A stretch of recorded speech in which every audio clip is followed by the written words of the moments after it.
Tijuana, uma cidade de fronteira, um mosaico de culturas, um lugar de recomeços e por vezes de finais abruptos. É uma metrópole que vive um ritmo frenético, onde os sonhos de milhões de pessoas se cruzam todos os dias. Na manhã de 4 de dezembro de 2024, Tijuana despertava como em qualquer outro dia. O sol da Califórnia começava a aquecer o asfalto e a promessa de um novo dia preenchia o ar. Mas a tranquilidade daquela manhã estava prestes a ser estilhaçada. De repente, a sinfonia urbana foi interrompida por um som brutal, seco e repetitivo. Um som que em cidades como Tijuana é lamentavelmente familiar, mas nunca menos chocante. Cerca de 10 estrondos. 1, 2, 3, até 10. Uma saraivada de tiros que rasgou o ar e o silêncio. Os poucos pedestres que circulavam pela área, talvez a caminho do trabalho ou voltando de um café, viram uma cena com clareza aterrorizante. Uma jovem que acabara de sair da academia e entrar em seu carro foi o alvo. Um homem surgido do nada descarregou sua arma contra ela através da janela do veículo, em um ato de violência tão rápido quanto implacável. O pânico deu lugar à ação, chamadas de emergência, a chegada de paramédicos. A jovem, ainda lutando pela vida, foi levada às pressas. Mas os ferimentos eram devastadores e horas mais tarde a notícia foi confirmada. Ela não resistiu. E com a confirmação de sua morte, veio a revelação da sua identidade, que transformou um crime violento em uma notícia de alcance nacional. A vítima era Fedra Gaciola, de apenas 24 anos. Para centenas de milhares de pessoas, ela não era uma desconhecida. Era uma influenciadora fitness, uma empresária, uma mãe, uma jovem que construiu um império digital baseado na imagem de força, disciplina e empoderamento. Sua morte marcou o início de uma investigação complexa que não apenas buscaria o rosto do atirador, mas que também levantaria o véu sobre uma vida privada repleta de segredos, perigos e contradições. O assassinato de Fedra Gaciola não foi apenas o fim trágico de uma vida jovem. Tornou-se um caso com inúmeras camadas, um espelho sombrio que reflete os limites difusos entre a vida pública e a privada, o poder avassalador das redes sociais e, acima de tudo, como os laços que escolhemos podem de maneira irrevogável definir nosso destino. Sejam bem-vindos a mais um vídeo do Dossiê do Mistério. Hoje mergulharemos fundo na vida e na morte de Fedra Gaciola, uma história que prova que por trás dos filtros e das legendas inspiradoras, a realidade pode ser muito mais escura do que jamais poderíamos imaginar.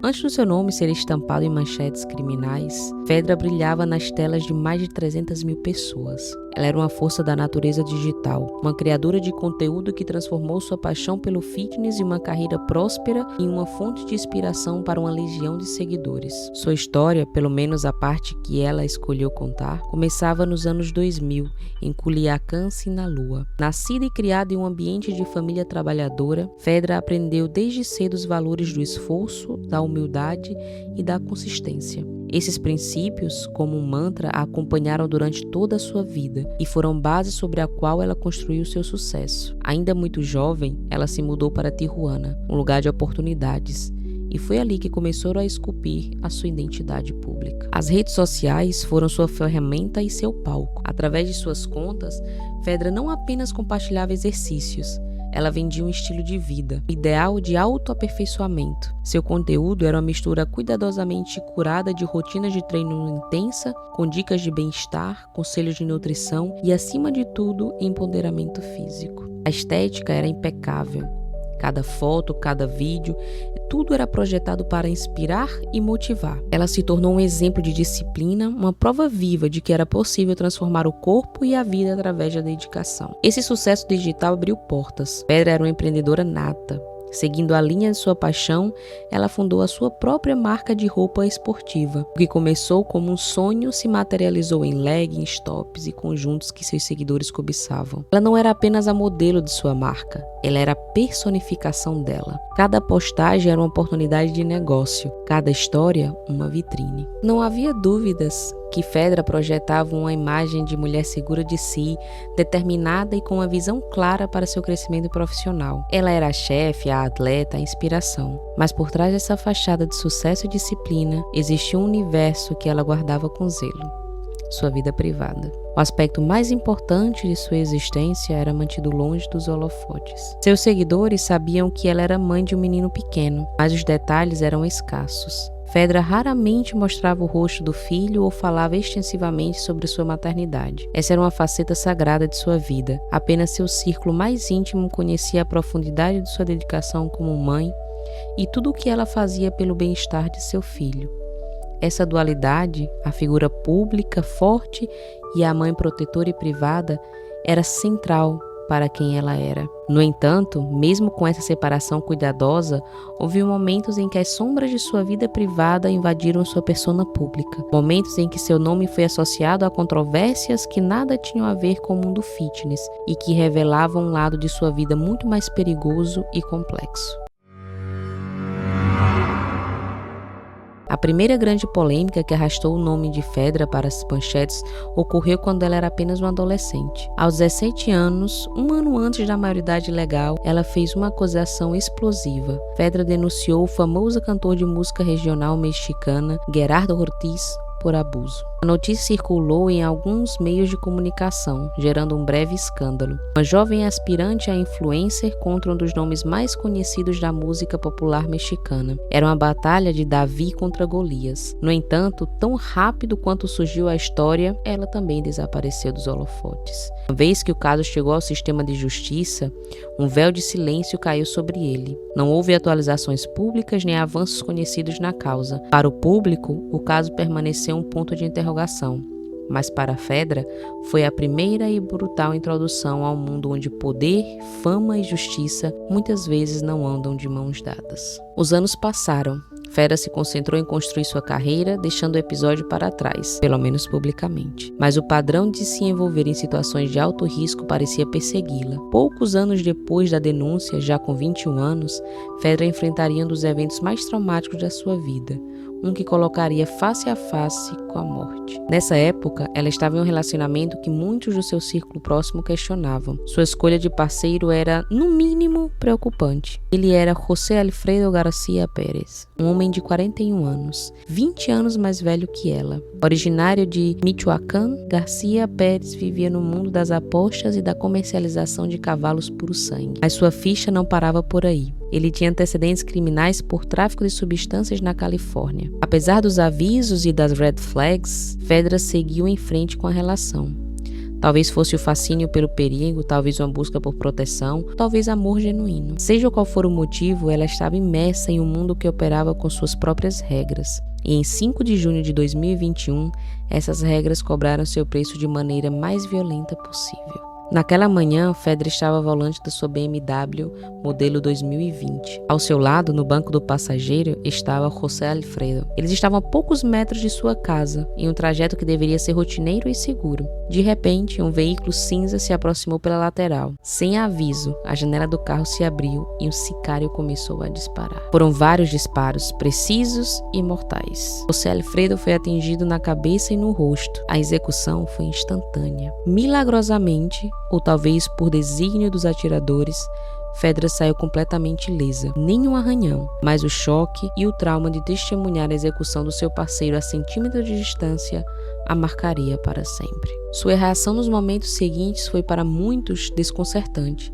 Impactada pelo que acabara de acontecer, Fedra não dirigiu para o hospital mais próximo, nem parou para contatar a polícia imediatamente. Em vez disso, ela continuou dirigindo com o corpo do seu parceiro ao lado até a casa de um amigo que morava na região, para pedir ajuda. Foi de lá que os serviços de emergência foram finalmente chamados, mas já era tarde demais. Quando a ambulância chegou, José Alfredo já estava morto. Fedra prestou depoimento às autoridades contando tudo o que aconteceu. Mas assim como seu caso anterior, a justiça se mostrou ilusiva. O assassinato de José Alfredo García Pérez nunca foi resolvido. Ninguém foi preso e o caso foi arquivado, tornando-se mais uma estatística na longa história de violência ligada ao crime organizado na região. Para Fedra, foi uma perda traumática, mas também uma lição brutal sobre o mundo em que havia se inserido. Um mundo onde a vida era frágil e a morte uma possibilidade constante. Carregando o peso de ter sobrevivido a um ataque que matou seu parceiro, Fedra fez o que sempre fez, seguiu em frente. Ela mergulhou ainda mais fundo em seu trabalho, focando no crescimento da sua marca e, acima de tudo, no cuidado do seu filho. A disciplina na academia parecia ser seu refúgio, um lugar onde ela podia controlar as variáveis, ao contrário da sua vida pessoal. Em meados de 2024, ela atingiu um marco profissional importante. Em sociedade com sua amiga Sol Leon, outra figura proeminente no mundo de influência digital, atriz e cantora, Fedra anunciou a inauguração da loja física da sua marca de roupas. Foi um grande evento, celebrado por seus seguidores como uma prova definitiva do seu sucesso como empreendedora. Por algumas semanas, a imagem de Fedra voltou a ser associada exclusivamente ao sucesso, à resiliência e à inspiração. Mas, infelizmente, a alegria durou pouco. A calmaria era apenas o prenúncio de uma nova tempestade, a mais perigosa de todas. E mais uma vez a polêmica veio na forma de um relacionamento amoroso. A felicidade do sucesso empresarial foi rapidamente ofuscada por um episódio que expôs a violência que ela vivia às portas fechadas e a conectou a uma figura de poder controversa. Em 28 de agosto de 2024, Fedra iniciou uma transmissão ao vivo em suas redes sociais. Seus seguidores, esperando talvez uma dica de treino ou uma promoção de um novo produto, se depararam com uma cena chocante e perturbadora. O vídeo mostrava seu parceiro na época, Héctor Villegas Barquero, um homem de 42 anos. Ele estava sem camisa, visivelmente alterado, falando ao telefone com a polícia. Enquanto gravava, Fedra o confrontava. Sua voz, carregada de angústia e raiva, podia ser ouvida perguntando: "Vai dizer a eles que você me bateu também?" A pergunta ficou no ar, uma acusação direta e pública de violência doméstica. O vídeo viralizou instantaneamente, gerando um enorme rebuliço midiático por dois motivos principais. O primeiro, a exposição crua da violência dentro do relacionamento. Mas o segundo motivo era igualmente, se não mais preocupante, a identidade de Héctor Villegas Barquero. Ele não era um cidadão comum, ele era o ex-diretor da Polícia Municipal de Tijuana. O homem que deveria proteger os cidadãos estava sendo acusado de agredir sua parceira. Mais uma vez, Fedra estava em uma relação que colocava sua integridade em risco. A carreira de Villegas Barquero já era repleta de controvérsias. No início de 2024, ele havia sido investigado por tráfico de influências, conflito de interesses e lavagem de dinheiro durante seu período como um funcionário público. Fedra não estava apenas em um relacionamento com um homem violento, ela estava ligada a uma figura poderosa e com histórico bastante questionável. Após a publicação do vídeo, Fedra desapareceu das redes. O silêncio que se seguiu à sua explosiva denúncia foi ensurdecedor e gerou uma onda de especulações. Portais de notícias começaram a falar do seu possível desaparecimento. Pessoas próximas a ela, incapazes de contatá-la, teriam chegado a procurar a governadora do estado, temendo que Villegas Barquero tivesse tomado represálias contra ela pela humilhação pública. O medo de que algo horrível tivesse acontecido era uma coisa muito palpável. Dias depois, em meio aos rumores crescentes, Fedra reapareceu. Em uma postagem, ela desmentiu as notícias sobre seu desaparecimento, assegurando a todos que estava bem e pedindo que parassem de espalhar informações falsas que só estavam causando dor à sua família. Apesar de desmentir todas as notícias, muitos em sua comunidade online permaneceram céticos. A mensagem parecia forçada para alguns. Havia suspeita de que ela poderia estar sendo coagida, ameaçada pelo ex-funcionário público para guardar silêncio e minimizar o escândalo. A mulher forte e empoderada de suas postagens parecia para muitos uma refém em sua própria vida. Após o episódio, Fedra tentou retomar a normalidade. Voltou a postar suas rotinas de exercício, a promover sua marca. Ela tentou reconstruir a imagem que a polêmica havia quebrado, mas a sombra de suas relações perigosas continuava a pairar sobre ela. Quando parecia estar no auge da sua carreira, com a loja inaugurada e uma base de fãs sólida, tudo estava prestes a terminar em um piscar de olhos, da forma mais brutal imaginável. Nos meses que se seguiram ao escândalo com Villegas Barquero, Fedra se refugiou em seu trabalho. Ela manteve uma presença digital ativa, quase como se a normalidade de suas postagens pudesse apagar a turbulência da sua vida real. Dia 3 de dezembro de 2024, um dia antes do seu assassinato, foi particularmente ativo. Ela interagiu com seus seguidores, postou histórias e fez uma publicação que, em retrospecto, soa como um eco assustador de sua situação. Naquela noite, entre imagens da academia, ela compartilhou um poema do escritor Mário Vargas Llosa. Um texto falava sobre o amor verdadeiro, aquele que conhece e aceita os lados mais sombrios do outro. A publicação despertou a curiosidade de seus seguidores. Seria uma mensagem direta sobre sua situação sentimental, uma alusão à sua relação conflituosa com Héctor Villegas Barquero? Quando o seguidor a questionou sobre o significado do poema, Fedra respondeu com um tom misterioso e brincalhão: "Vocês querem saber de tudo, é? Bom, é minha culpa por compartilhar tudo." Mal sabia ela, ou seus seguidores, que aquela seria uma de suas últimas interações. A última vez que compartilharia um pedaço do seu mundo interior antes do silêncio final. E foi na manhã de 4 de dezembro de 2024 que Fedra começou o dia como sempre fazia.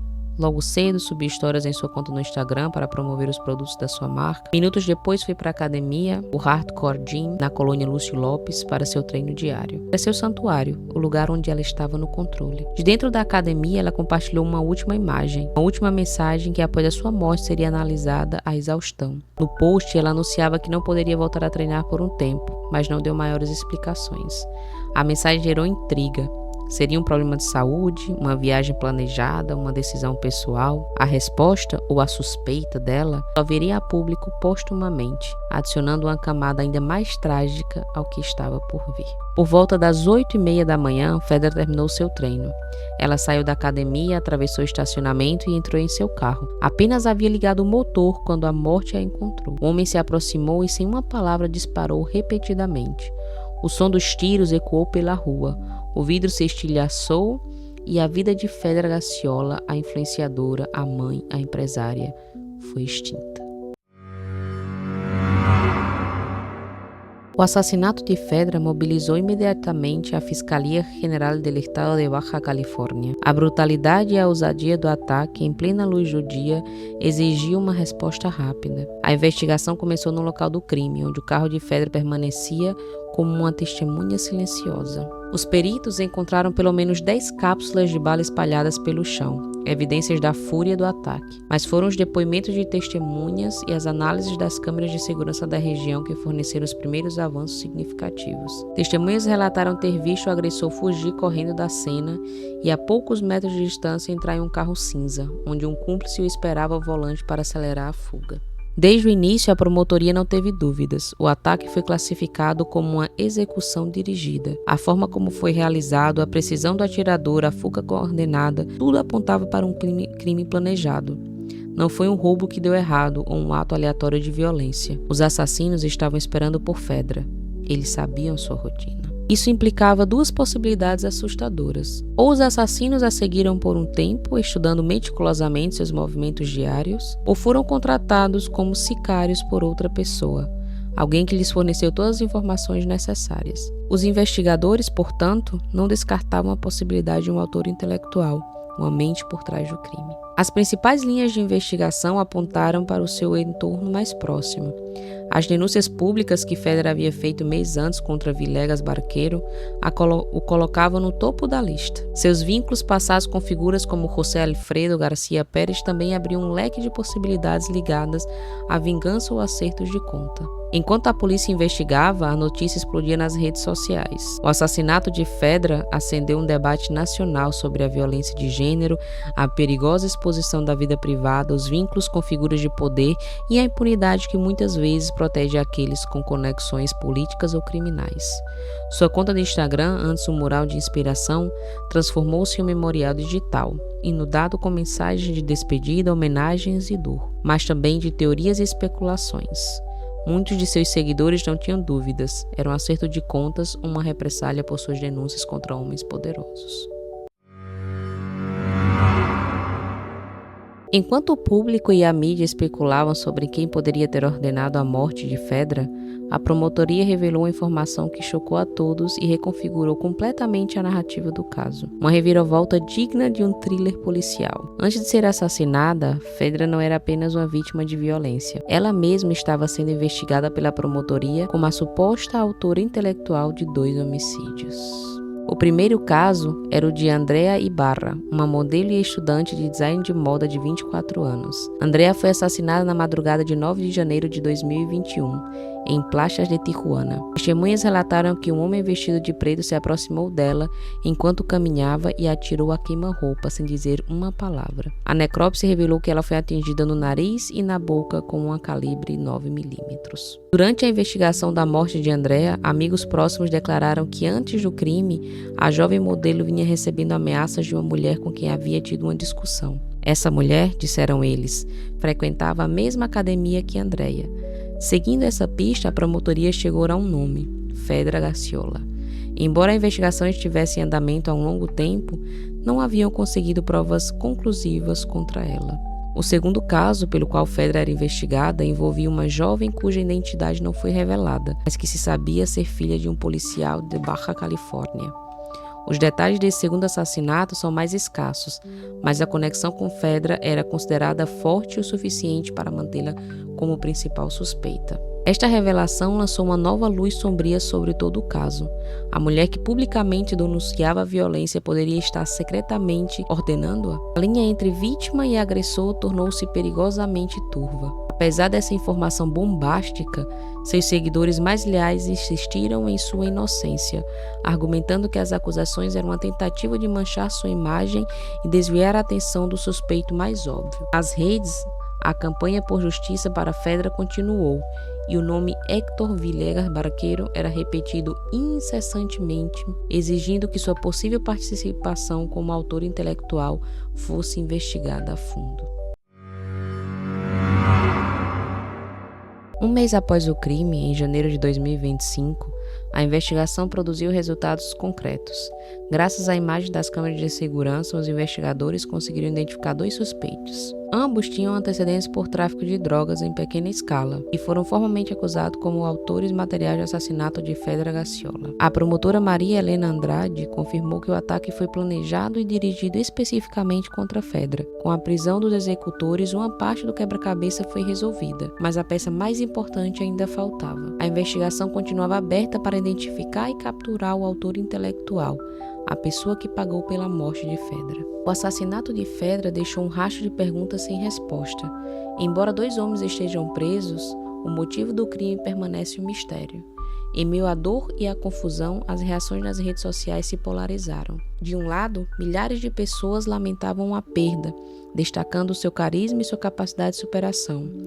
Do outro, comentários críticos a responsabilizavam por seu próprio destino, por se cercar de pessoas perigosas. Foi em meio a esse turbilhão de teorias e debates que surgiu uma última revelação, talvez a mais comovente de todas. Uma revelação que veio não da polícia, mas do círculo íntimo de Fedra. Amigos e seguidores começaram a falar sobre a possibilidade de que ela estivesse grávida no momento do assassinato. A especulação ganhou força quando uma de suas amigas mais próximas, em uma emotiva despedida online, escreveu que quem tirou a vida de Fedra não matou apenas uma mulher, mas 2 pessoas: Fedra e o bebê que ela carregava em seu ventre. Essa frase deu um novo e trágico sentido à sua última postagem, aquela em que dizia que não poderia se exercitar por um tempo.